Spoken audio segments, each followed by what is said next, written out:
Assalamualaikum warahmatullahi wabarakatuh. Alhamdulillahirabbil alamin wa bihi nasta'inu ala umurid dunya waddin wassalatu wassalamu ala asrafil anbiya'i wal mursalin sayyidina wa maulana Muhammadin wa ala alihi wa sahbihi ajma'in amma ba'd. Yang kami hormati Ibu Triana Indrawati MA selaku dosen pengampu mata kuliah Psikologi Perkembangan kelas C serta teman-teman yang dirahmati Allah Subhanahu wa taala. Di sini kami akan menyampaikan materi mengenai perkembangan masa dewasa awal yang beranggotakan 1. Sahat Maulidah dengan NIM 2120040, 2.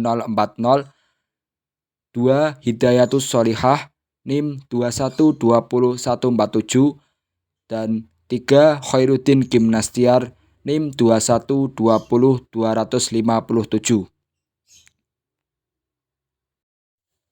Pengertian masa dewasa awal. Menurut Mappiar, masa dewasa awal merupakan masa transisi baik secara fisik, intelektual, peran sosial, dan psikologis yang menyertai berkurangnya kemampuan reproduktif. Dewasa awal merupakan masa peralihan dari masa remaja menuju masa dewasa, peralihan dari ketergantungan ke masa mandiri, baik dari ekonomi, kebebasan menentukan diri, dan pandangan masa depan lebih realistis. Kemudian menurut Santrok, bahwa masa dewasa awal adalah istilah yang digunakan untuk menunjuk masa transisi dari remaja menuju dewasa. Transisi dari masa remaja menuju masa dewasa diwarnai dengan perubahan yang berkesinambungan. Nah, berdasarkan pendapat para tokoh di atas, dapat disimpulkan bahwa masa dewasa awal adalah masa di mana individu siap berperan dan bertanggung jawab serta menerima kedudukan dalam masyarakat. Masa untuk bekerja, terlibat dalam hubungan sosial masyarakat dan menjalin hubungan dengan lawan jenis. Sebagai seorang individu yang sudah tergolong dewasa, peran dan tanggung jawabnya tentu makin bertambah besar, di mana sudah mulai melepaskan diri dari ketergantungan terhadap orang lain, terutama dari orang tua, baik secara ekonomis, sosiologis, ataupun psikologis. Assalamualaikum warahmatullahi wabarakatuh. Perkenalkan, nama saya Hidayatus Sholihah dengan NIM 2120147. Di sini saya akan melanjutkan penjelasan materi mengenai periode masa dewasa awal. Yang pertama, menurut Herlux, tahun 1996. Masa dewasa awal dimulai pada umur 18 tahun sampai kira-kira 40 tahun, saat perubahan-perubahan fisik dan psikologis yang menyertai berkurangnya kemampuan reproduktif. Secara umum, seseorang dapat dikatakan sebagai orang dewasa awal saat menginjak usia 21 tahun sampai berusia 21 tahun. Yang kedua, menurut Erikson, tahun 2001. Rentang usia ini berkisar antara 18 tahun hingga 25 tahun. Masa ini ditandai oleh kegiatan bersifat eksperimen dan eksplorasi. Yang kedua, individu yang tergolong dewasa awal inilah mereka yang berusia 20-40 tahun. Mereka memiliki peran dan tanggung jawab yang tentu saja semakin besar. Yang kedua, karakteristik masa dewasa awal. Yang pertama, perkembangan fisik. Perkembangan fisik merupakan dasar yang memiliki pengaruh pada perkembangan aspek-aspek lain dalam diri individu, termasuk pada masa dewasa awal. Yang kedua, perkembangan intelektual. Kecerdasan merupakan kemampuan dalam memahami suatu secara cepat dan sempurna. Yang ketiga, perkembangan emosi. Pertumbuhan dan perkembangan emosi ditentukan oleh proses pematangan dan proses belajar. Yang keempat, perkembangan sosial.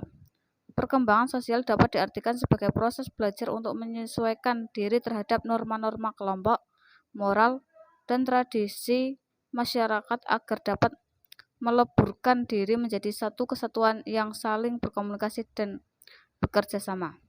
Yang kelima, perkembangan keagamaan. Kematangan kepribadian yang dilandasi dengan hidup beragama akan berimbas kepada kematangan sikap dalam menghadapi berbagai masalah di usia dewasa awal. Terus, Ciri-ciri masa dewasa awal menurut Herlux tahun 1996. Yang pertama, masa dewasa awal merupakan suatu usia reproduktif.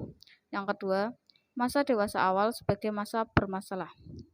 Yang ketiga, masa dewasa awal merupakan masa yang penuh dengan masa ketegangan emosional. Yang keempat, masa dewasa awal sebagai masa ketergantungan dan perubahan nilai. Assalamualaikum warahmatullahi wabarakatuh. Perkenalkan, nama saya Sahat Maulida dengan NIM 2120040. Ciri-ciri masa dewasa awal menurut Anderson dalam Mapiare. Yang pertama, berorientasi pada tugas bukan pada diri atau ego.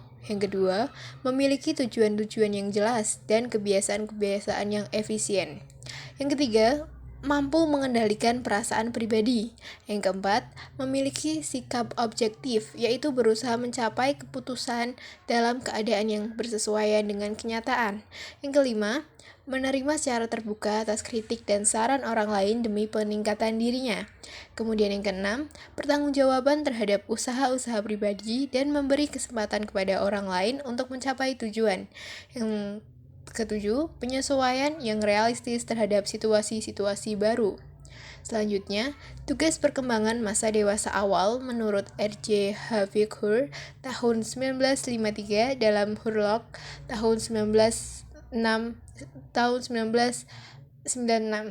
Yang pertama, memiliki teman hidup. Yang kedua, belajar hidup bersama pasangan. Yang ketiga, memulai hidup dengan keluarga atau hidup dalam keluarga atau hidup berkeluarga. Yang keempat, tuntutan adanya kesamaan cara dan paham atau aliran. Yang kelima, seseorang yang dikatakan dewasa sudah berhak untuk menentukan cara hidupnya sendiri. Yang keenam, dalam mengelola rumah tangga harus ada keterus-terangan antara suami dan istri agar terhindar dari percecokan dan konflik dalam rumah tangga. Kemudian, mulai bekerja dalam suatu jabatan untuk dapat memenuhi kebutuhannya sendiri dan orang tua. Yang terakhir, memperoleh kelompok sosial yang seirama dengan nilai-nilai atau pahamnya.